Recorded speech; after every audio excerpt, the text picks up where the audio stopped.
Hey everyone, and welcome back. So today I thought we'd talk a little bit about Joe Biden pardoning his son. So I suppose we should just start by reading Joe Biden's official statement. So here we go.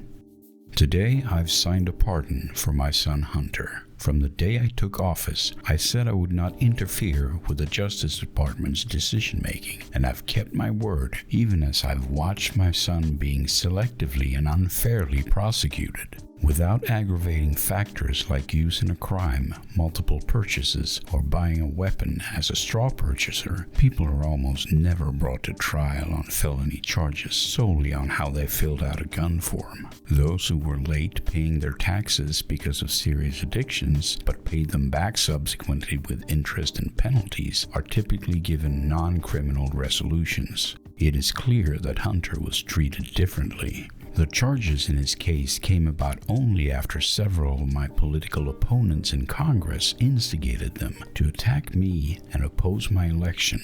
Then, a carefully negotiated plea deal agreed to by the Department of Justice unraveled in the courtroom, with a number of my political opponents in Congress taking credit for bringing political pressure on the process. Had this plea deal held, it would have been a fair, reasonable resolution of Hunter's cases. No reasonable person who looks at the facts of Hunter's cases can reach any other conclusion than Hunter was singled out only because he is my son, and that is wrong. There has been an effort to break Hunter, who has been 5.5 years sober, even in the face of unrelenting attacks and selective prosecution. In trying to break Hunter, they've tried to break me, and there's no reason to believe it'll stop here. Enough is enough.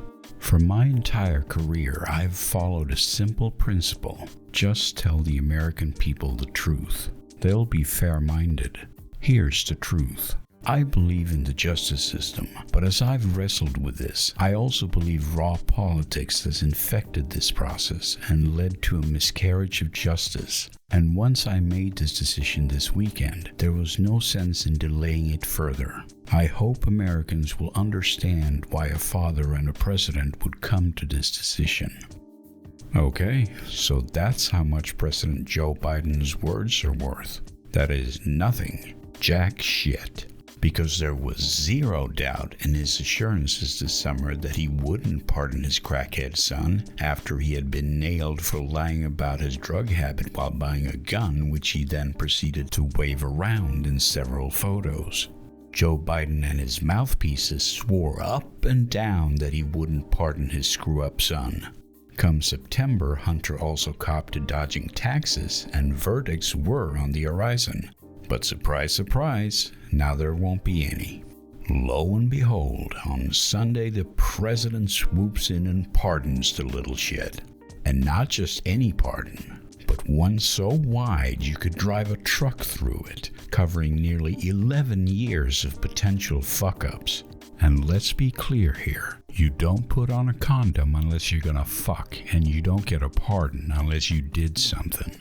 Naturally, everyone from his best buds to fence-sitters are scratching their heads going, "What the fuck, Joe?"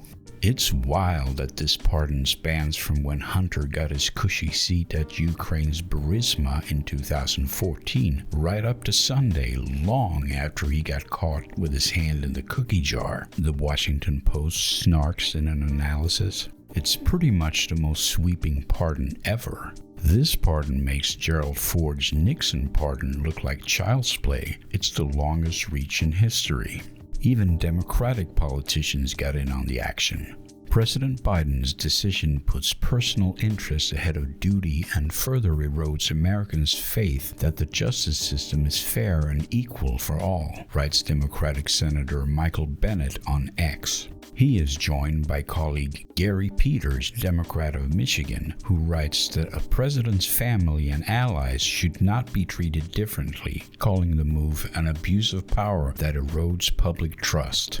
Senator Tammy Baldwin is on the same track, that the decision is both incorrect and can be exploited by Donald Trump in both hindsight and in the future. Presidents have a right to pardon whoever they want, but I have a fundamental view that pardons exist to right wrongs, not for family members or political favors, she wrote to The Hill. Congresswoman Maria Glausenkamp Perez, is that how you pronounce that? Whatever. She writes, "The president made the wrong decision. No family is above the law."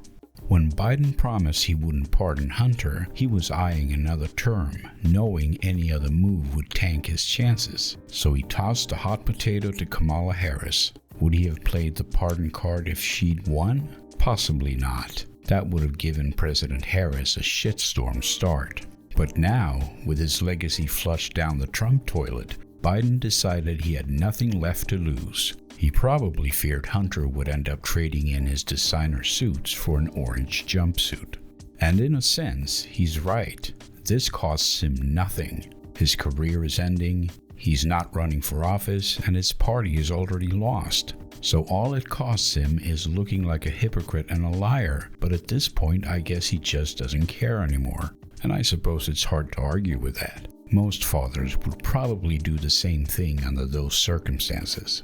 Biden's now crying political witch hunt by the Department of Justice against Hunter, echoing Trump's tune about all his legal dramas. It's going to be hard for Democrats to deny lawfare when their president just used it as an excuse.